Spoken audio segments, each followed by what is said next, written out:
"No man survived the night with me," said Giant Bride, but the rancher said, "Just try me and see." The woman stood 6'3" in bare feet, muscles carved from years of frontier labor. 3 wedding rings hung from a chain around her neck, 3 husbands dead before dawn on their wedding nights. The rancher, barely reaching her shoulder, studied the graves behind the church. "Heart failure," the preacher warned. "All 3? Young men, strong men, dead from what the doctor called excessive physical stimulation." The rancher rolled up his sleeves, revealing arms scarred by barbed wire and Apache raids. "Those men died of fear, not love. Fear of something stronger than themselves." The bride's hands, capable of bending horseshoes, trembled. "And you're not afraid?" The rancher smiled. "Ma'am, I've been kicked by horses, shot by bandits, and struck by lightning twice. Your bed can't be worse than the Arizona Territory in September." The crowd outside the church pressed closer. Money changed hands. The undertaker had already started carving a headstone with the rancher's name, Thomas Wade, confident he'd need it by morning. The bride, Astrid Larson, stood in a dress that had been let out 3 times and still pulled tight across her shoulders. Shoulders that had carried 100-pound grain sacks like they were pillows. Arms that had pulled a plow when the oxen died. Thomas reached for her hand. The crowd gasped. Her last husband's fingers had been found broken, though whether from passion or panic no one could say. But Thomas didn't flinch when her massive palm engulfed his. He felt the calluses thick as leather, felt the tremor running through her flesh. Not from weakness, from restraint. "When did the fear start?" he asked quietly. Astrid's eyes, blue as winter ice, flickered. "After the first one died, Henrik, he was smiling when his heart stopped, like he'd seen heaven. But all I saw was another body to bury." The preacher cleared his throat. "If we're doing this fool thing, best do it now. Storm's coming." Indeed, the sky had turned the color of old iron. Wind whipped through the cemetery, rattling the wooden crosses. The 3 graves of Astrid's former husbands seemed to breathe in the shifting earth. Thomas noticed flowers on each one. Fresh flowers, daily flowers. "You still tend their graves," he observed. "They were good men. They just—" Astrid's voice cracked. "They weren't ready for what I am, and what are you?" She looked down at him, this small rancher with sun-damaged skin and grey threading through his beard.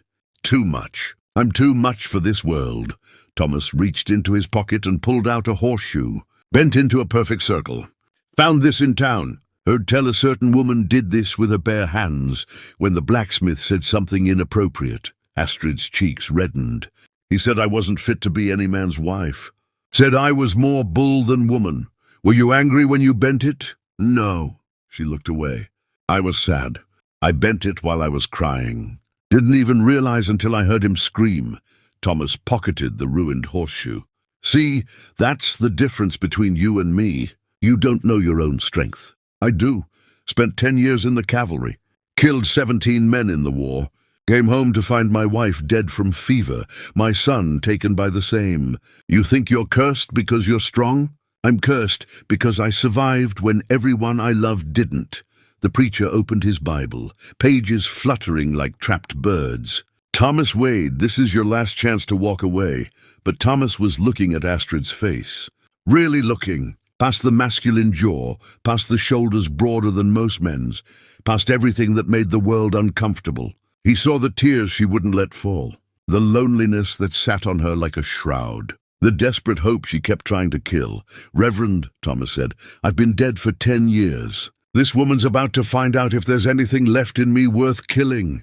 The ceremony was brief. The preacher rushed through the vows like he was afraid God might strike them all down for this blasphemy. When he reached the part about kissing the bride, the crowd held its breath. Astrid bent down. Thomas stood on his toes. Their lips met somewhere in the middle, and for a moment, just a moment, the world felt balanced. Then came the walk to Thomas's ranch. 3 miles through gathering storm clouds. The crowd followed at a distance, some out of morbid curiosity, others genuinely concerned. The doctor brought his medical bag. The undertaker brought his measuring tape. Astrid walked beside the wagon, her wedding dress already dusty. She could have ridden, but her weight might have broken the axle. Thomas didn't suggest she try. He understood pride, understood the negotiations people make with a world not built for them. "Why me?"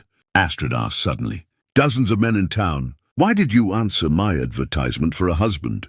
Thomas was quiet for a moment, listening to the creak of wagon wheels. "Because your advertisement was the only honest thing I'd read in years. Strong woman seeks husband who won't die of shock. Must accept that I am not delicate, not small, not what you expected.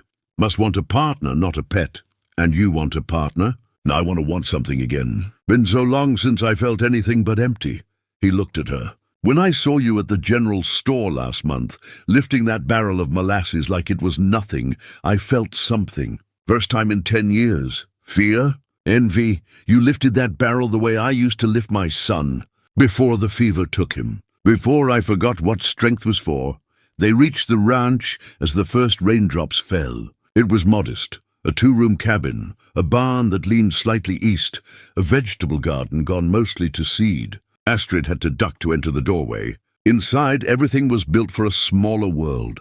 The chairs looked like children's furniture beneath her. The bed was new, reinforced with iron brackets. A mattress made special in Denver, thick enough to hold weight most beds couldn't imagine. "You prepared," Astrid whispered. "I hoped," Thomas corrected. Outside, thunder rolled across the prairie. Inside, the lamplight made shadows dance on the walls. Astrid stood frozen in the middle of the room, arms wrapped around herself despite the heat. "3 men," she said. 3 good men who wanted me, and I killed them with wanting them back." Thomas unbuttoned his shirt slowly, revealing a torso mapped with scars. A bullet wound near his heart, claw marks from something with teeth, burns from a cabin fire. Every mark on this body is from something that should have killed me. Maybe I survived all that just to get to this moment. You don't understand. When the moment comes, I can't control it. My body doesn't know how to be gentle. Who said anything about gentle? Thomas sat on the reinforced bed. It creaked but held. "Astrid, those men died because they expected you to be something you're not. They wanted you despite your strength. I want you because of it." She moved closer, each footstep making the floorboards groan. "I could break you. You could. I could kill you. You could. Then why aren't you running?" Thomas stood, walked to her, had to reach up to touch her face. His hand looked child-small against her cheek. "Because for 10 years I've been a ghost. And ghosts aren't afraid of dying. They're afraid of never having lived." The storm broke overhead, rain hammering the roof like applause, or warning, or blessing. Astrid looked down at this small, scarred man who saw her not as a curse, but as possibility. "If you die, then I die knowing what it feels like to be alive again." She kissed him then. Not the careful performance kiss from the church. This was hurricane and whisper, power and plea, everything she'd held back for fear of breaking the world. Thomas didn't break. He bent like prairie grass in wind, flowed like water around stone, survived like he'd been surviving his whole life. When they pulled apart, both breathing hard, Astrid's eyes were wide with shock. "You're still standing?" Disappointed. For the first time since her first husband died, Astrid Larson laughed.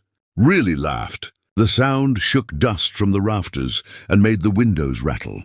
"No, terrified. Good, me too."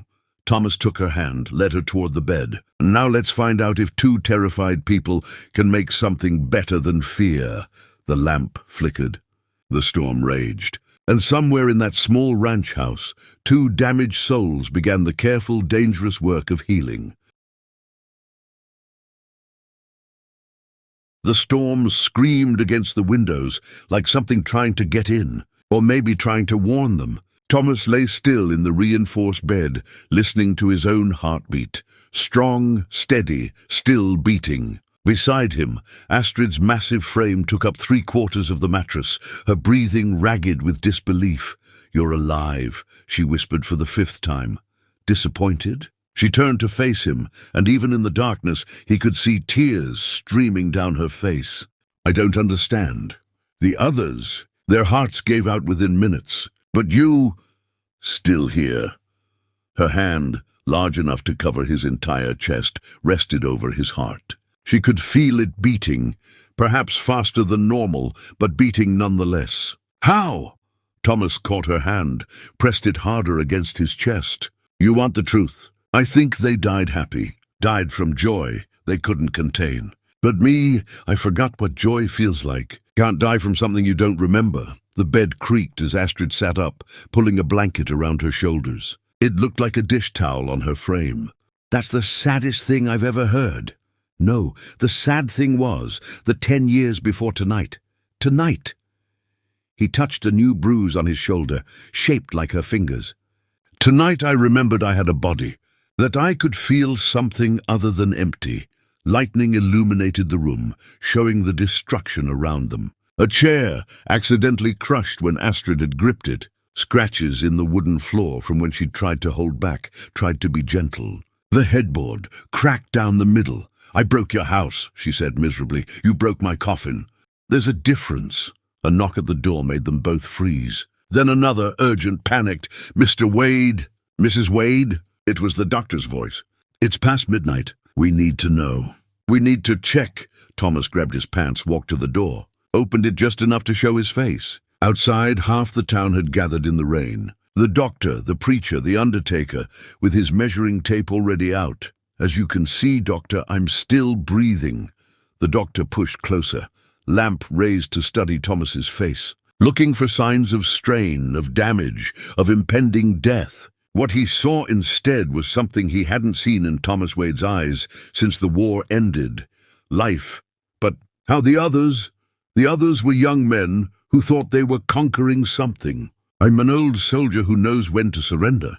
Thomas started to close the door. "Now, if you'll excuse us, my wife and I would like to finish our wedding night, but we should monitor." The door closed. Outside, voices erupted. Arguments, disbelief, money changing hands from lost bets. Inside, Thomas turned to find Astrid standing by the window, watching the crowd disperse into the storm. Her silhouette in the lightning looked like something out of mythology. A Valkyrie, a giant from old stories. "They'll never stop watching us," she said, "waiting for you to die. Let them wait." She turned to him, and in the dim light he could see fresh tears. "What if they're right? What if it just takes longer with you? What if—" "Astrid!" He crossed to her, had to stand on the broken chair to reach her face. "I need to tell you something."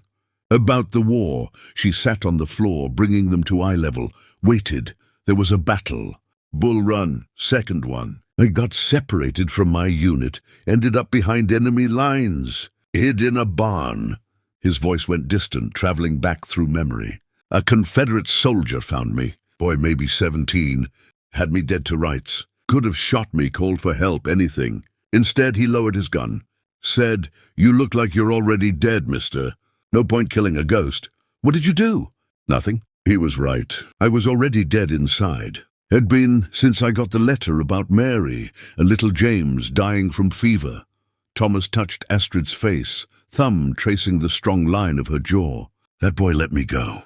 I walked through the rest of the war like I was bulletproof. Not brave, just empty. Nothing could kill me because there was nothing left to kill. Until tonight. Until you." He leaned forward, pressed his forehead to hers. "Those men who died in your bed.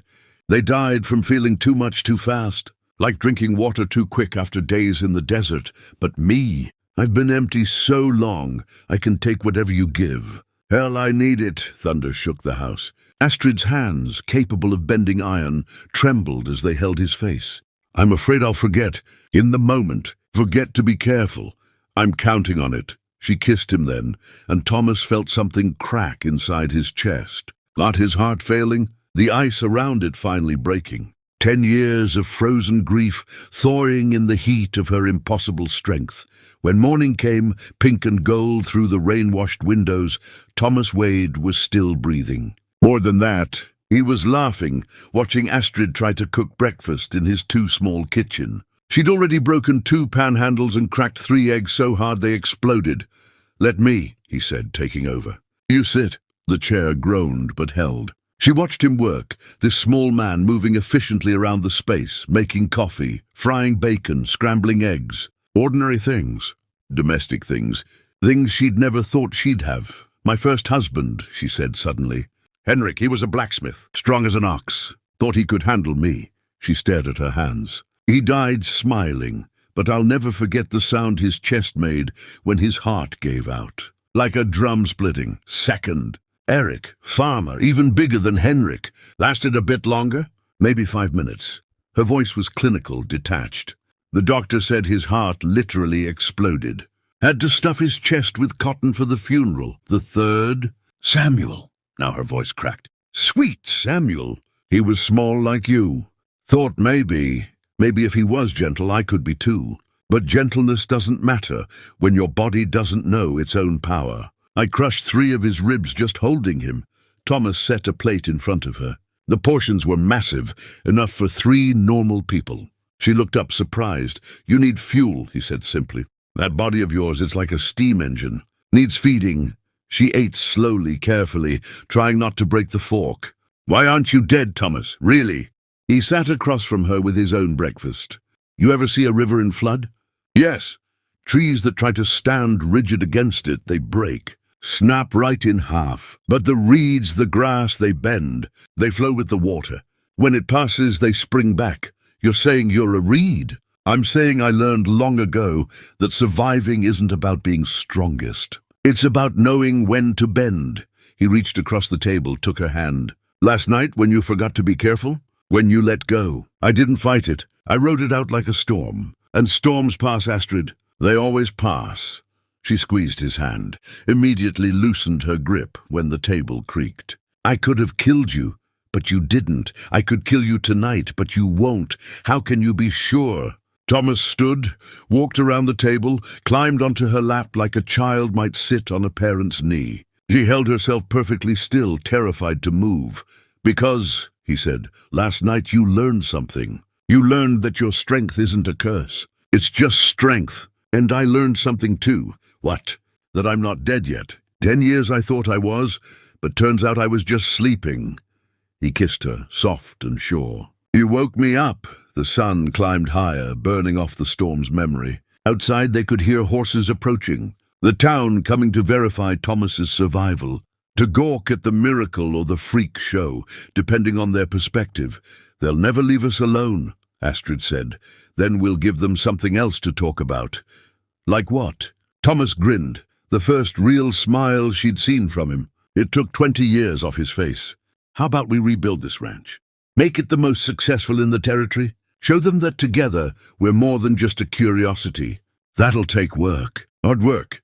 Good thing I married the strongest woman in Colorado. She laughed and the windows rattled. But Thomas didn't flinch. He was learning her rhythms, her sounds, her scale. Learning to live in a world built for 2 different sizes. Finding balance in the imbalance. The doctor knocked on the door. Thomas answered, still disheveled, still smiling. Examination, the doctor demanded. I need to check your heart. Thomas submitted to the stethoscope, the prodding, the questions. His heart was strong. Stronger than yesterday, actually. The doctor frowned, confused. This doesn't make sense. You should be showing strain, damage, something. Maybe, Thomas said, watching Astrid duck through the doorway with a load of firewood that would have taken him 4 trips. You've been looking at this all wrong. Maybe those other men didn't die from her strength. Maybe they died from their own weakness. That's the same thing. No, it's not. Weakness isn't about the body, doctor. It's about the spirit. Those men went to her bed expecting to conquer something. I went expecting to surrender. You can't die from a battle you're not fighting. The doctor packed his bag, shaking his head. This goes against everything I know about medicine. Good. Maybe it's time to learn something new. 3 months passed like water through sand. The ranch transformed under their joined labor. Astrid pulled stumps from the ground that had defeated Thomas for years. Thomas fixed machinery with patient hands while she held heavy parts steady. They worked like a Swiss clock, different-sized gears turning together, creating something neither could achieve alone. The town's fascination hadn't faded. If anything, it grew. Every Sunday after church, people found excuses to ride past the Wade Ranch, to see the giant woman hauling water barrels 2 at a time, to see the small rancher who should be dead, instead looking healthier than he had in a decade. But fascination turned poisonous in some hearts, particularly in Mayor Garrison's. It's unnatural. he said to the gathered men in the saloon. That woman, that thing, has bewitched Thomas Wade. No man could survive her otherwise. He seems happy enough, the bartender said, polishing a glass. Happy? The mayor spat tobacco juice into a spittoon. That's not happiness. That's enchantment. Witchcraft. Mark my words, she'll be the death of him yet. The mayor had reasons beyond moral concern. Thomas's ranch bordered his land, and he'd been planning to buy it cheap when Thomas finally drank himself to death or put a bullet in his head. Now the ranch was thriving, cattle fat and healthy, fences straight and strong. And worse, other ranchers were starting to hire Astrid for day labor, paying her triple what they'd pay a man because she could do the work of 5. We need to do something, Garrison said, for Thomas's own good. The others shifted uncomfortably. They'd all seen Thomas in town, buying supplies, actually laughing with his wife. Seen the way he looked at her like she was sunrise after 10 years of night. Seen the way she handled his purchases with infinite care, afraid to break something that mattered to him. What are you suggesting? Asked Deputy Collins. I'm suggesting we save a good man from himself. That night, while Thomas and Astrid slept in their reinforced bed that now had iron posts after the wooden ones cracked, riders approached the ranch. 6 men, faces covered, torches blazing. The cattle smelled them first, lowing nervously. Then the horses in the barn began to stamp and whinny. Astrid woke instantly, her body tensing like a drawn bow. Thomas, she whispered, but he was already reaching for his rifle. I hear them. They'd discussed this possibility. Knew that acceptance was too much to hope for. Thomas had survived too many battles not to plan for the one that always comes. The fight against fear, dressed up as righteousness. Stay inside, he said. No. Astrid, no. Her voice was iron. They came for us. They get us. They dressed quickly. Thomas strapped on his Colt. Astrid grabbed the shotgun they'd bought specially, reinforced trigger guard to accommodate her finger. The riders had stopped at the fence line, torches painting everything hellfire orange. Mayor Garrison sat center, not bothering with a mask. Bold in his bigotry, Thomas Wade, he called out. We've come to free you. Thomas stepped onto the porch, rifle casual in his hands. Free man doesn't need freeing, Mayor. You're not free. You're bewitched. That creature has done something to you. Astrid emerged from the doorway, having to turn sideways to fit through. The horses shied back, spooked by her size. One rider's mask slipped. The banker, Morrison, who'd refused them a loan just last week. Creature, Astrid's voice carried across the yard like thunder. I have a name. Names are for people, Garrison said. You're an abomination. No natural woman grows that big. No natural woman has that kind of strength. Nothing natural about any of this, Thomas said, gesturing at the riders. 6 armed men coming to my home at night. What's natural about that? We're trying to save you. From what? Happiness. First good night's sleep in 10 years? First day I didn't think about eating my gun? Thomas's voice turned hard. You want to save me from my wife, you'll have to kill me first. And I guarantee, Mayor, I'll take at least 3 of you with me. She's clouded your mind. She's cleared it. Thomas stepped forward. You know what I see now?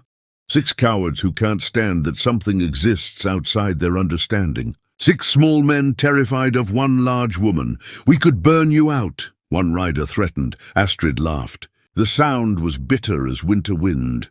Try it. See how far you get. To demonstrate, she grabbed the porch support beam, a solid piece of oak thick as a man's waist, and squeezed. Wood cracked and splintered. She wasn't even straining. I could kill all of you, she said quietly. Barehanded. You know it. I know it. The only reason you're still breathing is because Thomas taught me something better than strength. What's that? Garrison asked, though his voice shook. Mercy. She let go of the beam, now deeply grooved with her fingerprints. But mercy has limits. Come here again, threaten my husband again, and you'll learn what those limits are. Deputy Collins, the youngest of the riders, pulled off his mask. This is wrong. We're the ones acting unnatural here. Shut up, boy, Garrison snarled. No! Collins turned his horse around. I've seen them in town. Seen how they are together. That's not witchcraft. That's love. And we're the monsters for trying to destroy it. He rode off. After a moment, 2 others followed.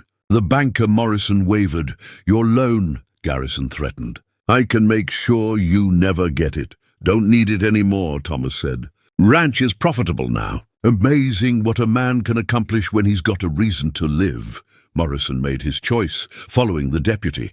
That left Garrison and one other, his hired hand, Briggs. Mean as a snake and twice as poisonous. This isn't over, Garrison said. Yes, it is. Thomas raised his rifle, not quite pointing it, but ready. You come here again, I'll kill you.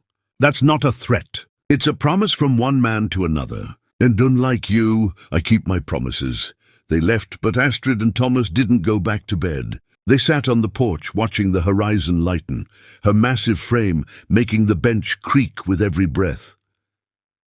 They'll be back, she said. Maybe.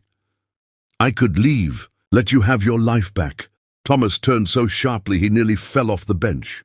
My life back? Woman, you are my life. Before you, I was just going through the motions, waiting to die. And now I'm fighting to live. There's a difference. She was quiet for a long moment, then, I'm pregnant. The words hung in the air like lightning about to strike. Thomas's mouth opened, closed, opened again. How? When did you? The doctor told me yesterday. When you were at the feed store. Her massive hands covered her stomach. He says the baby's big, very big. Like me? Good, she looked at him, startled. Good? World needs more of you. Strong people. Honest people. People who don't fit in the boxes others build. The birth could kill me. Could. Lots of things could kill us. Hell, your wedding night could have killed me. He took her hand, both of his barely covering one of hers. But it didn't, and this won't either. How can you be sure? Because you're the strongest person I know. Not just your body, Astrid. Your heart. You survived being hated, mocked, feared. You survived killing 3 men you loved. You survived being alone in a world that didn't want you. After all that, childbirth should be easy. She laughed, but it was watery, full of tears. What if the child is like me? What if it's too big, too strong, too much? Then we'll love it exactly as it is. Like I love you. Like you're learning to love yourself. The sun broke the horizon, painting everything gold. In the distance, they could see dust, riders but not threatening ones. Neighbors, coming to warn them about Garrison's plans, to offer support, to stand with them if needed. We're not alone, Astrid said. Wonderingly, no, we're not. As the riders approached, Thomas recognized the deputy, the doctor, even Morrison, the banker. Behind them, women from town, Mrs. Patterson, who ran the general store, the school teacher, Miss Evans, even the preacher's wife. They dismounted at the fence and Mrs. Patterson spoke first. We heard what happened. Heard what Garrison tried to do. We're not all afraid, Miss Evans added. Some of us. We understand being different, being too much or not enough for what the world expects.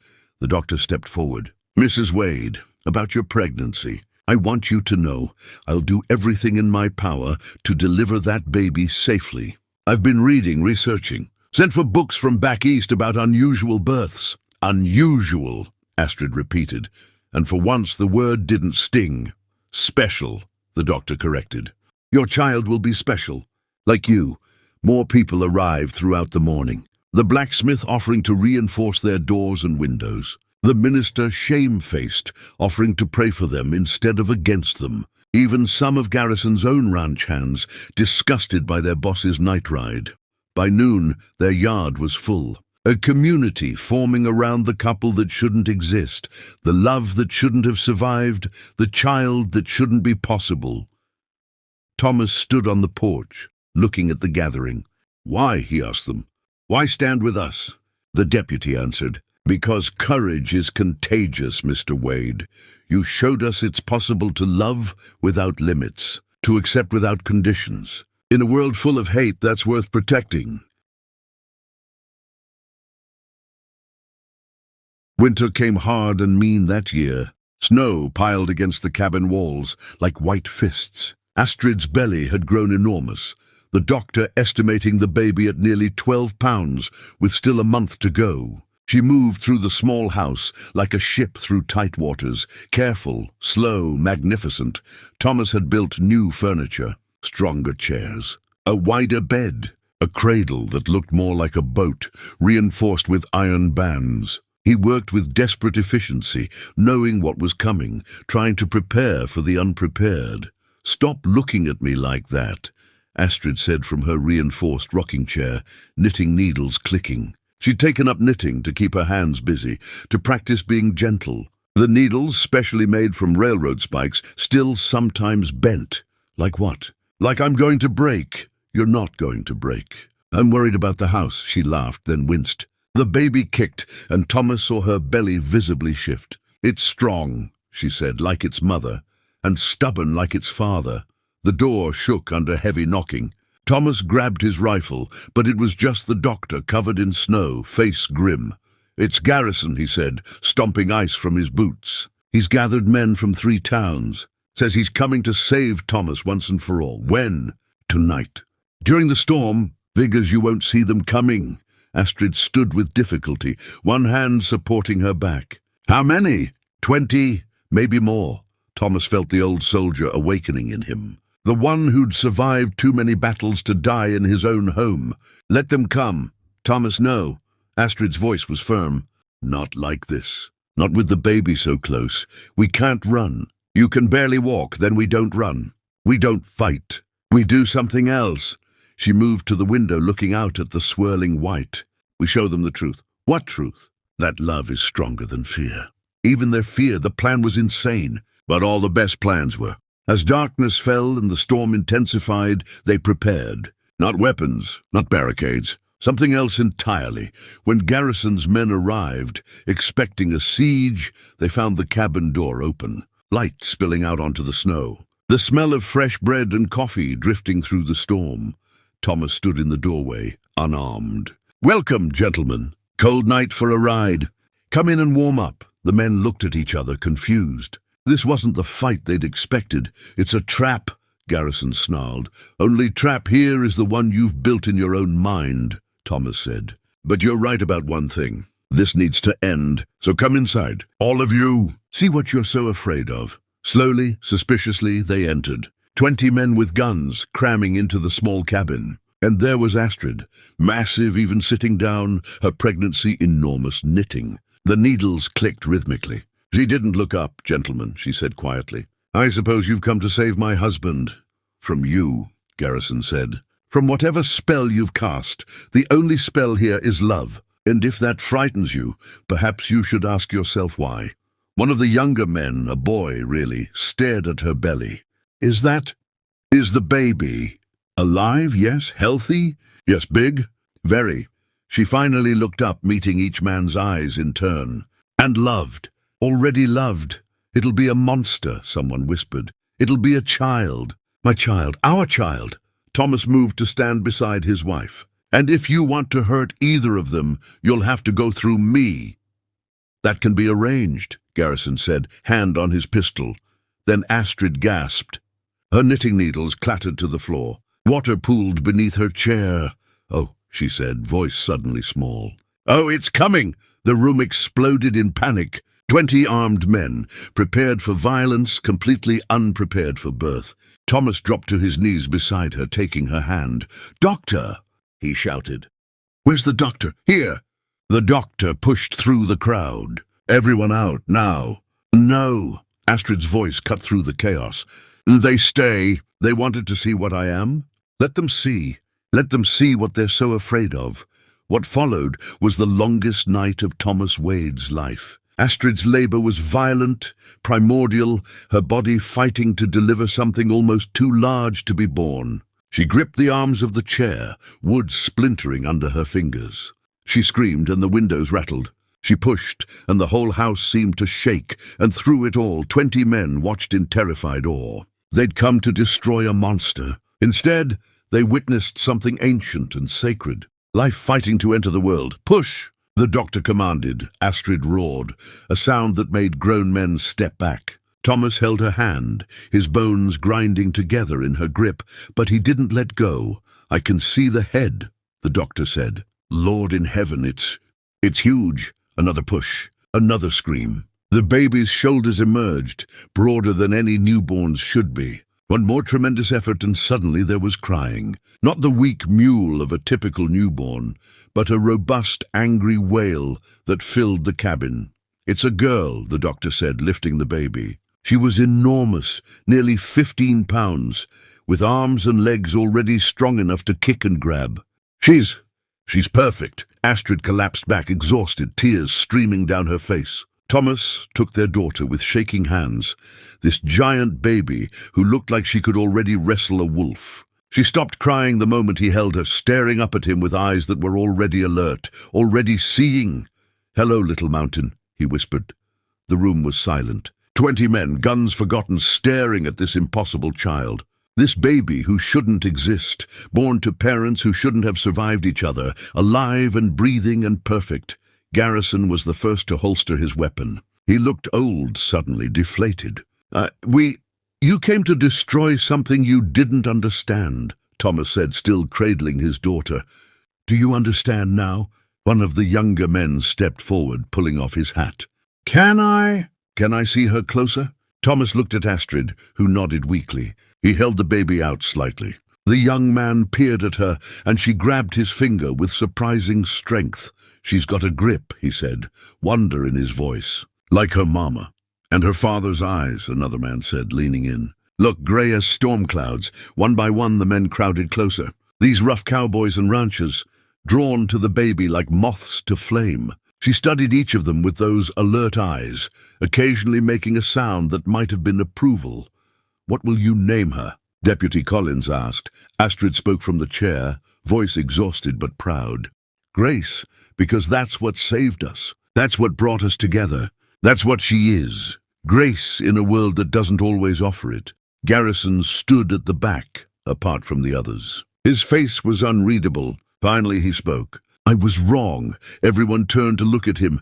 "I was wrong," he repeated. "I came here thinking I was protecting the natural order. But this..." He gestured at the scene. The giant woman who'd just given birth, the small rancher who'd survived her love, the impossible baby who was already trying to grab everything in reach. This is the natural order. Life finds a way. Love finds a way, even when we try to stop it. He turned to leave, then paused. "The child will need things. Clothes, food, supplies. Send the bills to me." "We don't need charity," Thomas said. "It's not charity. It's penance. For being a fool." He looked at Astrid directly for the first time. "I'm sorry, Mrs. Wade, for everything." He left then, and slowly the others followed, each stopping to look once more at baby Grace, who was now making contented sounds in her father's arms. Soon it was just the family and the doctor. "She's healthy," the doctor said after a thorough examination. "Remarkably so. Strong heart, clear lungs, good reflexes. She's just big, like her mother," Thomas said proudly. Will she keep growing like that?" Astrid asked. "I don't know. But does it matter? She's healthy, she's loved, she's alive. The rest you'll figure out as you go, like all parents do." After the doctor left, they were alone. Thomas carefully placed Grace in her reinforced cradle, where she immediately grabbed the bars and tried to shake them. Astrid laughed weakly. "She's going to be a handful." "Good. Easy is boring." Thomas helped Astrid to their bed, her body exhausted from the ordeal. She was asleep within minutes, one large hand resting protectively toward the cradle. He sat in the chair beside them, watching his wife and daughter sleep. His impossible family, his miracle. Grace made a sound, and he went to her. She was awake, those grey eyes studying him with an intensity that seemed impossible in a newborn. He picked her up, this baby who weighed as much as a 3-month-old, and held her against his chest. "Your mama saved my life," he whispered to her. "Before her, I was the walking dead, just going through the motions. But she woke me up, reminded me that life is for living, not just surviving." Grace gurgled, a tiny hand patting his face. "You're going to be different, little mountain. Bigger, stronger, more than people expect or understand. They'll fear you sometimes, mock you maybe. But you remember this. Your mother is the strongest person I know, and it's not just her body. It's her heart, her spirit, her ability to love even when the world gives her every reason not to." The baby yawned. showing pink gums and a surprisingly strong grip on his finger. And you remember this too. Your papa survived your mama's love. Not because I was strong enough to match her, but because I was smart enough to surrender to it. Sometimes, Grace, the bravest thing you can do is let yourself be loved exactly as you are.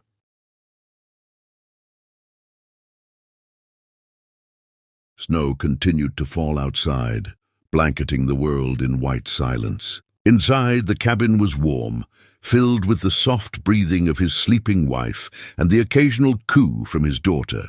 Thomas Wade, who'd been ready to die for so many years, finally had a reason to live. 2 reasons. 2 giant, impossible, perfect reasons. As dawn broke, pink light through the frosted windows, Grace opened her eyes and smiled. Her first smile.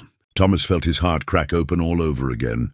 10 years of ice melting in an instant. This baby who shouldn't exist, born to parents who shouldn't have survived each other, smiling like she knew the secret to everything. Maybe she did. Maybe the secret was simple. Love is stronger than fear.